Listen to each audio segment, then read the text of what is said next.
Morning guys, maayong buntag. Time check 5:40 ng umaga, and as you can see, lumayas na po ako sa bahay ng ganito kaaga kasi ngayon ay I'm going to do something very important. Pero before that, let me greet you guys. Good morning kung nasaan man kayo. I hope you guys are well and fine and healthy. And ano ba, I hope you had amazing sleep kung gabi dyan sa inyo kagabi. Kasi magkaiba pala ng oras para sa mga taga-abroad. But anyway, papunta po ako ngayon ng Davao area for business purposes. So, I'm going to take you guys with me. Right now, we are around 30 minutes away or 1 hour away from Jensan. Maaga talaga akong umalis para mabit yung traffic. And I would like to be very productive today, kaya mas maaga, mas maganda. So, sasama ko pa rin kayo today guys. So, if you want to see what's going to happen ngayon, bakit nga ba ako umalis ng bahay ng alas 5 at iniwan ko na yung mga anak ko, I'll tell you guys on today's episode. Okay guys, finally, andito na kami sa area ng, I believe wala pa tayo sa Davao. Pero nag-stop kami for breakfast. At dahil merong area dito na madadaanan mo talaga yung dagat at maganda yung panahon, I decided to stop by to have our breakfast dito sa Kabakan ba ni Kuya? Kusina Kabakan. Itong area na to Kabakan. Santa Cruz. Santa Cruz. Ito pala yung area kung saan kami nag-start nung aming travel to Mount Apo. First time namin dito kumain guys, kasi normally kapag pumupunta kami ng Davao magkakapatid, meron kami mga biyahe papuntang Davao. Sa Davao na kami kumakain. Pero this time nakita ko kasi yung dagat, kalma at masarap titigan habang nagbe-breakfast. So dito na lang tayo nag-stop. Ayan, as you can see. Ay, ito pala. Ayan, Kusina Kabakan. At perfect dahil they are non-pork establishment. Sa wakas, nakakita tayo ng kakainan na walang pork. So, no offense guys ha, sa lahat ng kumakain ng pork. This is my personal choice. Maraming salamat. Uy, meron silang lechon baka, tsaka lechon manok. So, nag-order lang ako ng gulay kasi parang ayoko magkaroon ng mantika ngayong umaga. Medyo malamig po yung aking sikmura. Pero ganyan yung itsura ng aming kinakainan sa labas. So, nasa tabi lang talaga siya ng daan. And nakikita niyo yan guys. Dito na part, on the way to Davao, marami pong mga ganyan na nagbibenta ng mga wood products. At I think bestseller nila yung higaan po ng baboy, ng lechon baboy. Kasi marami silang different types. Ayan o. Oh. Zoom in natin. Meron din namang lagayan ng isda para sa mga hindi kumakain ng baboy. Merong suka. Ayan. So, eto yung mga ulam nila. Sobrang dami, pero sinimplihan ko lang ngayong umaga. Ang importante, makakain tayo ng healthy. So, kumuha ako ng sabaw na gulay and also boiled egg. Pakita ko sa inyo yung itsura ng dagat ngayon. Bakit tayo dito kumain? Yan yun. Wala pang tao guys. Kami pa lang.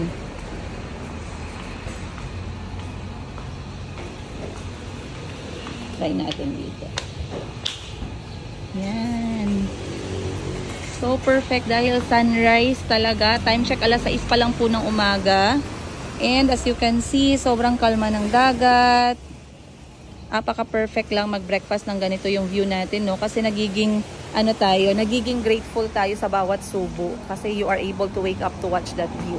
So, kakain muna ako and then I'm going to travel more. Kasi wala pa tayo sa Davao City mismo. And marami pa tayong gagawin today. So, I'll see you guys. So, this is my choice of breakfast ngayong umaga. Masarap. Sobrang sarap ha, in fairness. Tsaka perfect yung pagkaluto ng gulay kasi hindi siya overcooked. Ganyan yung gusto ko talaga sa gulay. And hindi pa nawawala yung lasa ng karne guys.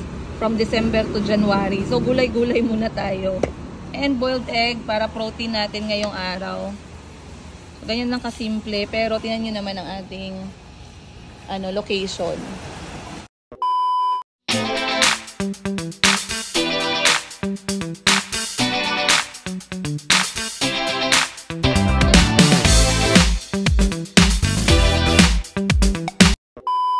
Okay, ayan guys. Tapos na tayong kumain sa wakas at we are feeling a lot better. A warm breakfast. Nothing beats a warm breakfast, by the way. Talagang napaka-perfect kapag lutong bahay yung kinakain natin and hindi masyadong oily kapag morning. So, now we are feeling better. Time check natin mag-alas 7 ng umaga. We are trying to target reaching Davao City around 8 to 8:30. Kasi yun yung mga office hour.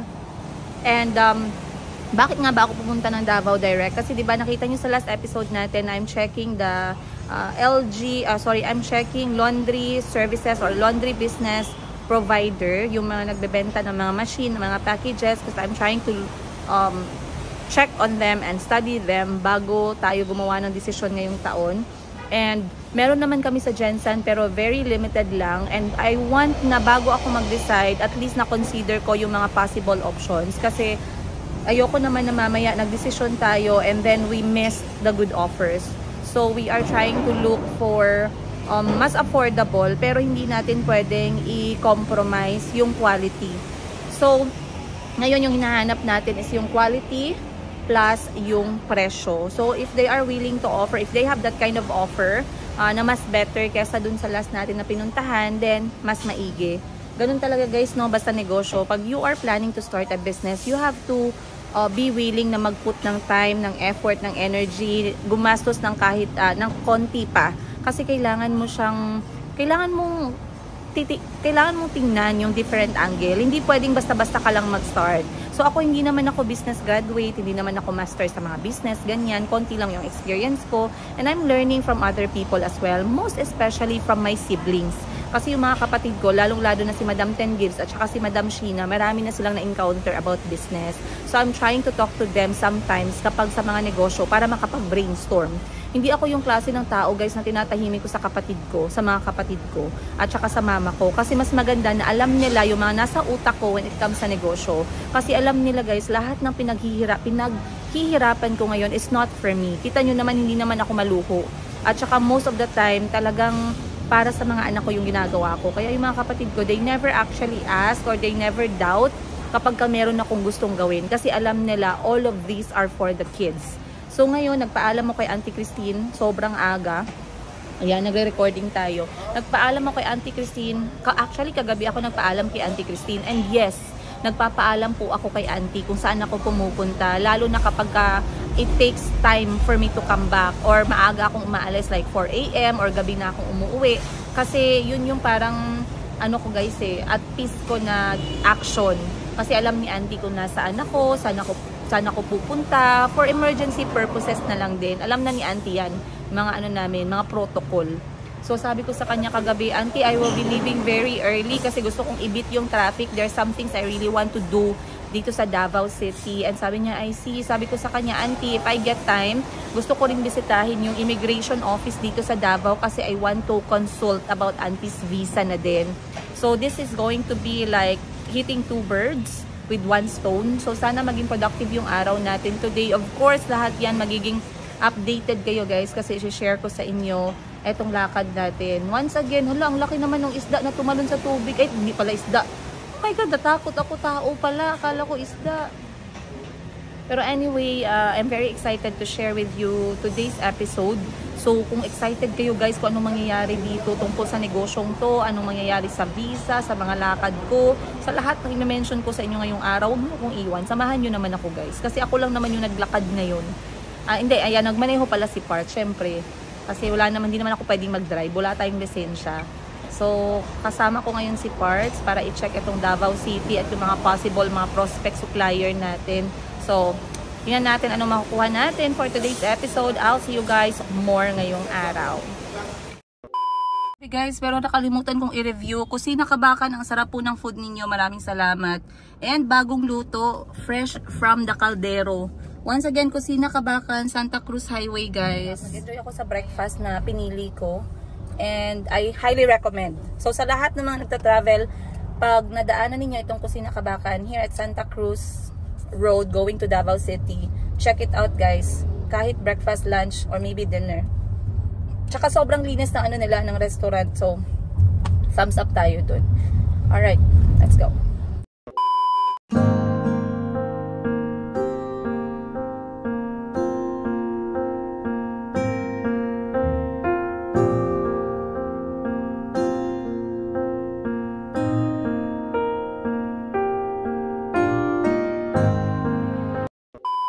Okay guys, finally, time check natin, alas 7:50, almost 8 a.m., 10 minutes. So mag-aantay lang tayo na magbukas yung mga business dito sa Davao. So sinimulan namin dito sa mas pinakamalapit and then sa pinakamalayo and then we're heading back home. So number 1 namin i-check ay etong SEB. Wait, nakalimutan ko yung pangalan na naman. Ang haba ng mga pangalan ng mga guys, ng mga nagpo-provide ng mga laundry business. SEB Equipment and Supply Corporation. So this one, na-search ko sila sa Facebook and yung machine na dinidistribute nila ay yung Haier. Hindi ko alam kung tama ba yung pagka-mention ko. Yung H-A-I-E-R. Yung first natin natanungan sa previous episode, they were using LG. So, eto naman Haier. Pero nag-check ako online and I was doing my research. Ang dami talagang nagsasuggest na LG yung magandang brand. So, titignan muna natin, ipapapresent natin yung Haier, titignan natin yung kanilang price for their packages. So, tara, let's go! Gawin na natin to guys dahil ako'y antok na antok at gusto kong matulog pero hindi pwede kasi ang dami kong gagawin. Alright guys, so andito na tayo ngayon sa Haier. So, comparing, nagtanong ako kanina, mag-direct to the point na lang tayo kasi alam ko yung prices, hindi naman siya nagmamatter, hindi masyadong malayo from the LG brand to Haier brand. Kailangan pa rin natin ng around 700,000 pesos at least to have this kind of business. Pero, tinanong ko nga kung ano yung advantage ng Haier or yung difference ng Haier between LG. So, they are proud to say na yung Haier pala na machine ay much bigger. This is 15 kg and 12 kg for the washing machine. Plus, yung kanyang drum sa loob ay pure stainless. So, hindi siya nagkakalawang. So, when it comes to long-term operation, mas maganda talaga yung quality ng machine. Alright. Pero, yung mga technical niya, wala namang pinagkaiba. It's almost the same as what LG showed us. Price, hindi masyadong malayo din. So, basically, yung kanilang kaibahan lang talaga is yung details at saka yung specs ng kanilang mga machine. So, once again, this is Haier brand and it's located in Davao. Alam ko meron sa inyo dito yung mga naghahanap din ng options para hindi na kayo masyadong mahirapan pero at least you know where to go and what to do next. So right now, nagkakanvas tayo ng provider for the laundry business or supplier. And check nadaanan na natin ang LG. Ngayon, nadaanan na natin yung Haier. I'm going to visit 3 more places. Let's see what they have to offer. Pero, ano pa ba? I think other than the machine, sir, yun lang talaga yung game, yung kaibahan lang nila talaga. Yes. Meron pa ma'am. Ano pa? Belt drive po ma'am kasi si Haier. Which is pagka naputol po. Dalawa kasi ma'am, si LG ma'am kasi karamihan ng machine is naka-motor drive. So, ito kasi is naka-belt drive. Kung patibayan naman ma'am. Si LG, motor or belt? Motor drive. Ito? Belt drive. Okay. So, kung patibayan naman ma'am, yes, mas matibay po yung belt. Ay, yung motor drive. Motor drive. Motor yung Pero kasi yung maintenance mas mahal. Okay. Kapag sa fan belt ma'am kasi yung nasira, fan belt na yung papalitan mo. Yun kasi pag nasira yung motor papalitan. Oo. Pero normally sir, kapag ka brand new naman, kasi nakita ko merong ibang nag-offer ng surplus or yung second hand na mga machine. Meron ba talaga? Yes ma'am. Okay, so kunyari brand new, gaano katagal yung life ng isang machine bago siya nagkakaroon? Normally, bago siya nagkakaroon ng concern talaga. Nakadepende kasi yan sa paggamit. Like, meron na kasi kaming client, kaka-install pa lang. Sira na. 3 days pa lang, sira na. Bakit daw? Yung attendant nila, may nalabahan na hindi na-check yung bulsa, napasukan ng pako, which is, diba, okay. sa So, importante pala talaga na kung ikaw yung staff ng isang laundry business, you have to ask them to check. Yeah, always. Or, kasama naman yan or yung staff ang nag-check, kasama yan sa orientation bago magsisimula ng negosyo. Kasi sobrang delikado. Halimbawa, mayroon nakalimutan tayo na lighter. Minsan, makakalimutan. Mayroong makakapa na mga bala ng baril. Which is, dry natin siya. Mainit po kasi. Yes. That's why na-in-orient talaga namin kailangan. Always check your pocket. Yes, true. Not only sa attendant, but dapat kasama din yun sa ino-orient sa mga customer. Oo, totoo. Kasi mayroong mga self-service, mayroong full service. Self-service kasi, yung client ma'am natin, yung kusang maglalaba without checking the packets na meron palang something o something. Basically, let me just mention, dito sa second supplier na pinuntahan natin, they also have 2 different kind of packages. They have the basic and the standard. So, So dun sa LG, they were talking about machine only and all-in packages. Pero dito sa Haier, they have the basic package and the standard package. So basic package is the machine plus the plumbing, electrical, ready to operate na siya, in short. Pero ikaw na sa interior. Ikaw na magsiset up para mas maganda, syempre. Pero yung mga major na kailangan to operate the business, it's already provided at the basic package. Pero kapag sinabing standard package, eto yung machine, yung plumbing, electrical, plus yung interior. Syempre, mas mahal yun. So, you always have that kind of option. Depende na lang kung saan mo gusto and kung meron kang mga kilala na pwedeng gumawa, na trusted mo, and yun lang, hindi ka mapamahal.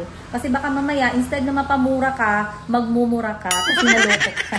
So yun guys, no, ang dami natin natutunan ulit dito sa Haier. Thank you sir so much sa pag-orient sa amin. Ayun guys, I'm not staying long here kasi madami pa tayong pupuntahan. We'll see on the next one. I'll see you more on today's episode. To the next stop. So alam ko marami sa inyo nagtatanong. Actually, this was advised to me as well, na bakit pa ako kailangang lumayo sa Gensan pagdating sa provider. Mas maganda yung nasa Gensan na talaga. You guys are right.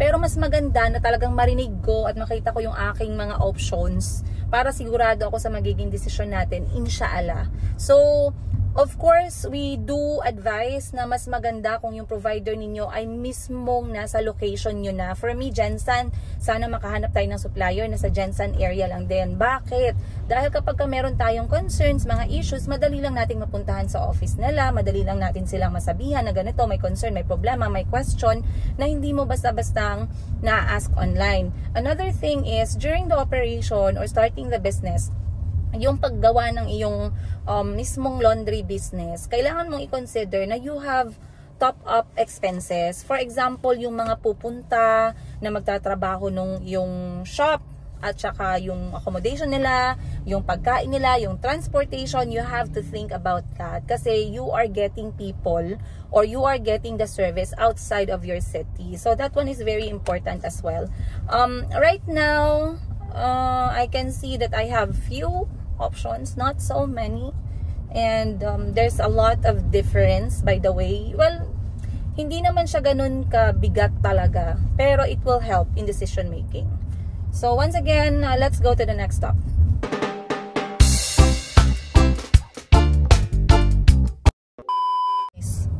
Galing ako sa immigration dahil yun nga yung isa sa mga dapat kong gagawin today. Immigration office dito sa Davao.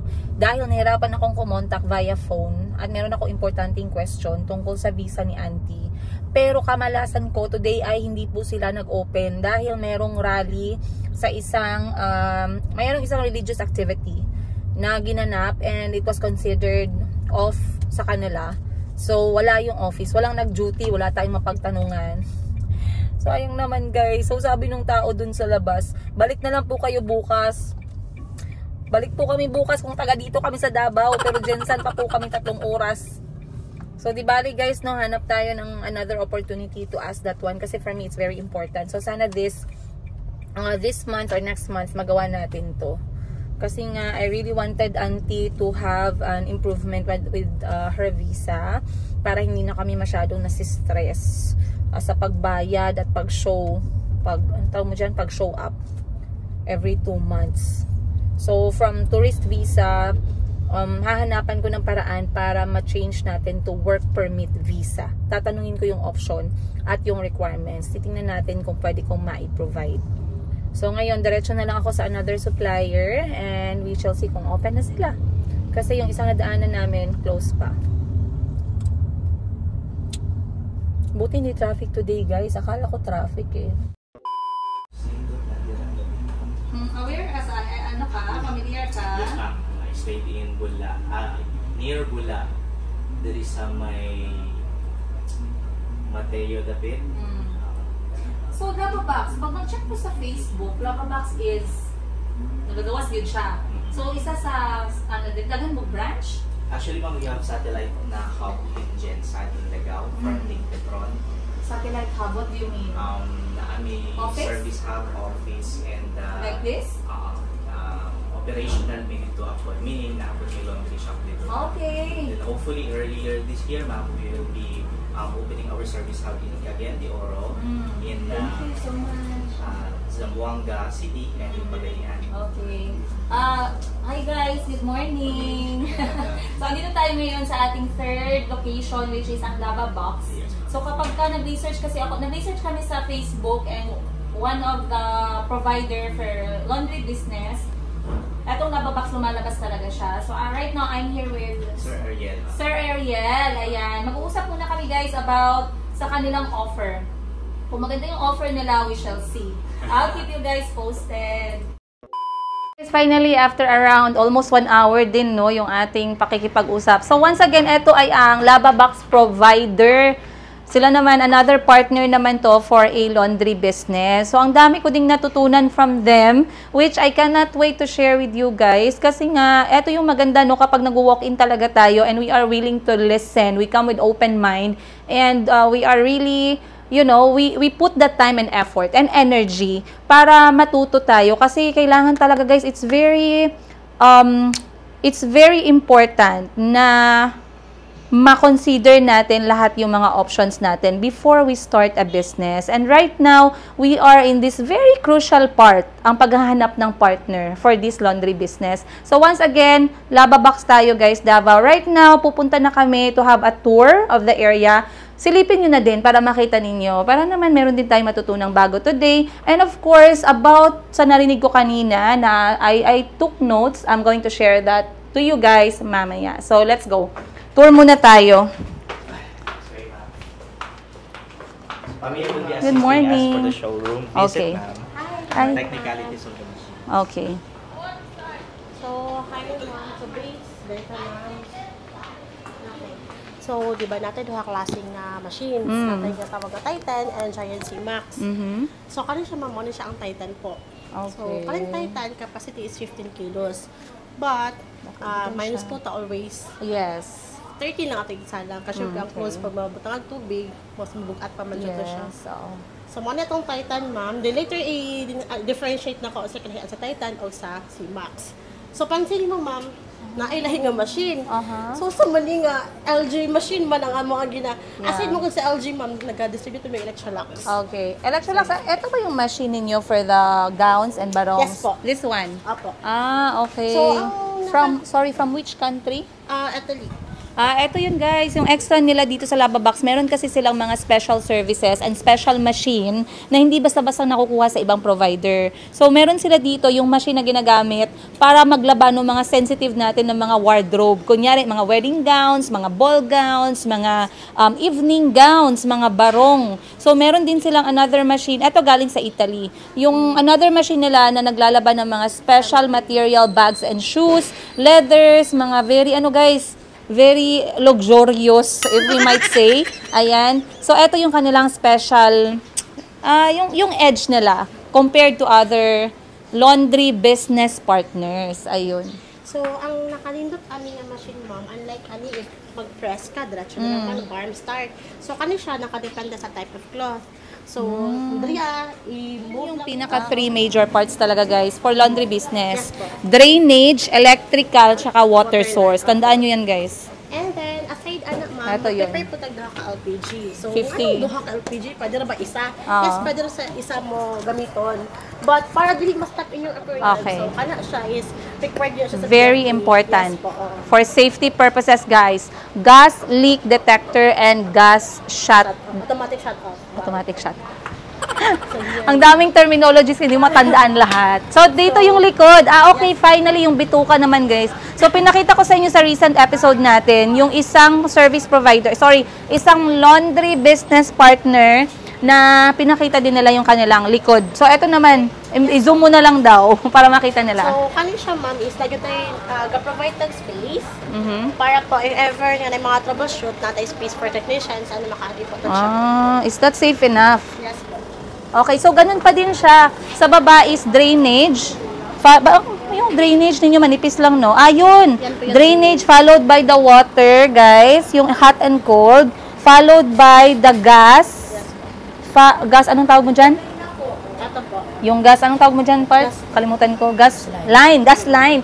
Then yung exhaust line, then electrical line. Ay, na-mention pala kanina guys na dapat ganun talaga yung arrangement niya. Hindi pwedeng yung nasa taas ilagay sa baba, yung nasa gitna ilagay sa baba. Hindi pwede. Dapat mauna talaga yung drainage sa pinakababa, followed by the water source, followed by the gas line, then the exhaust, then the electrical. Dami ko natutunan. Naging matalino tayo in one day. Okay, so dito tayo sa face of the business.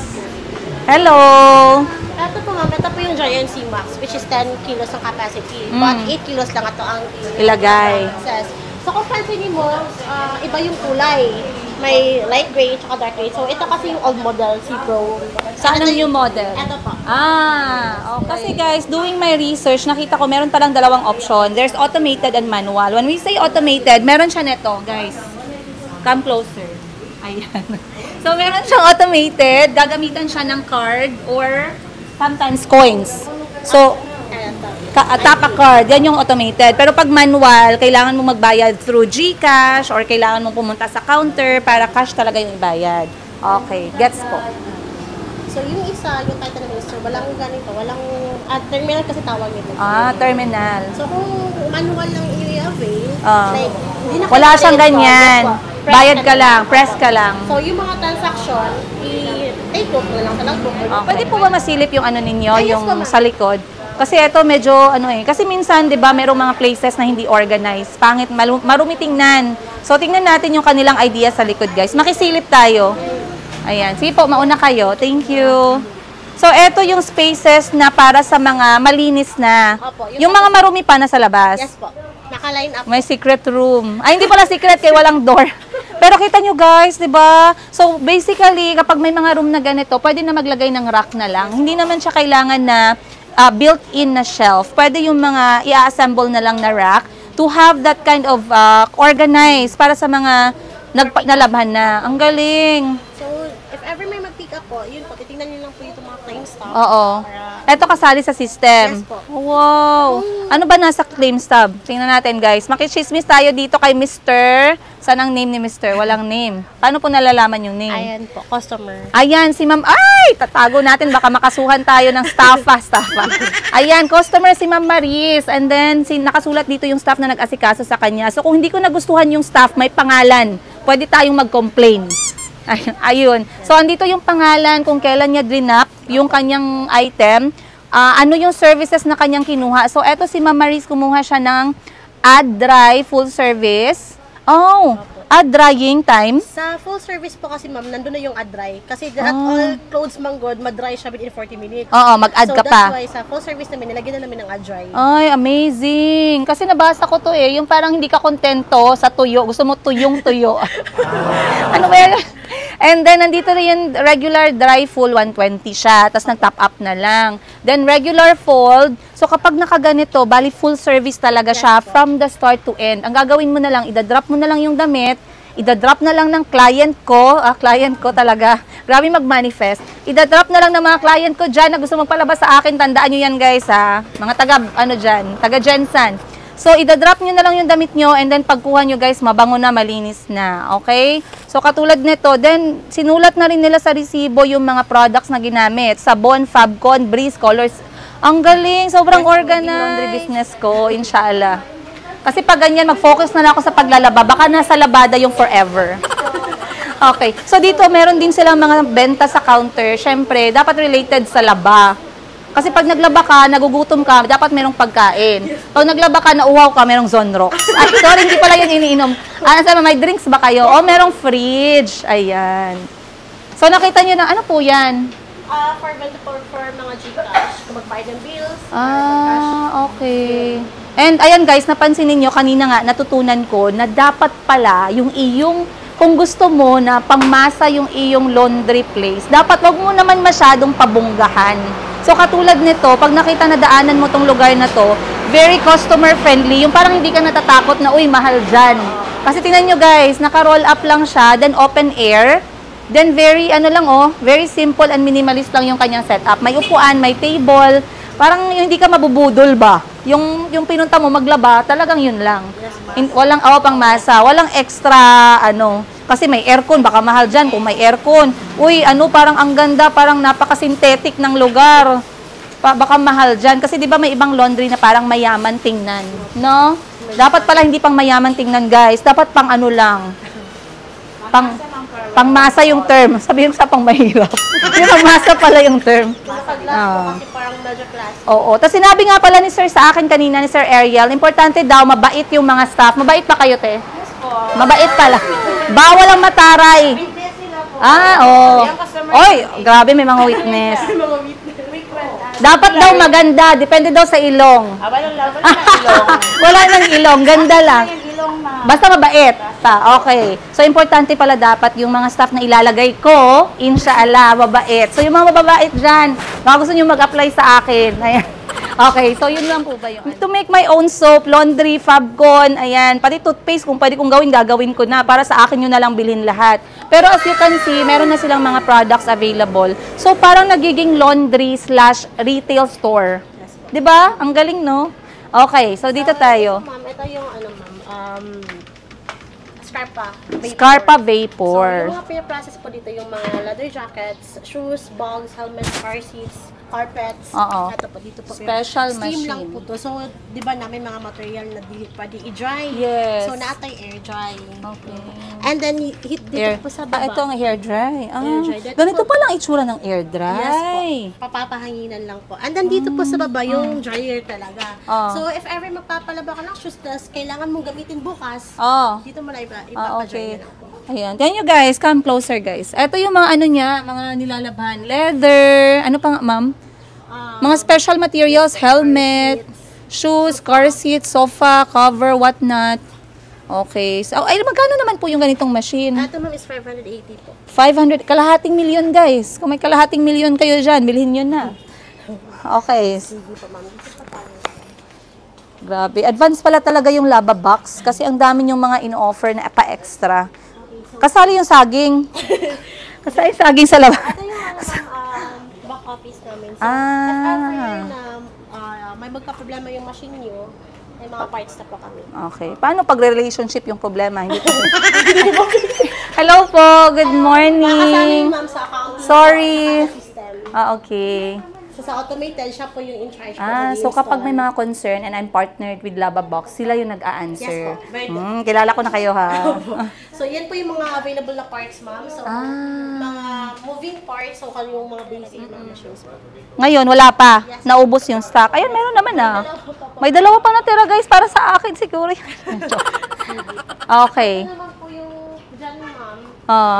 Hindi pa masyadong tapos. But yung mga finishing spray, Fabcon, na formulated by Laba Box, dyan po namin nilalagay. Nag-partnership kayo with Bubbles?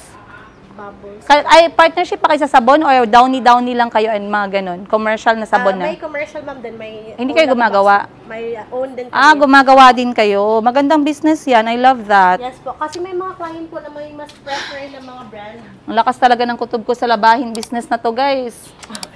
Parang eto na talaga yung forever ko. Okay.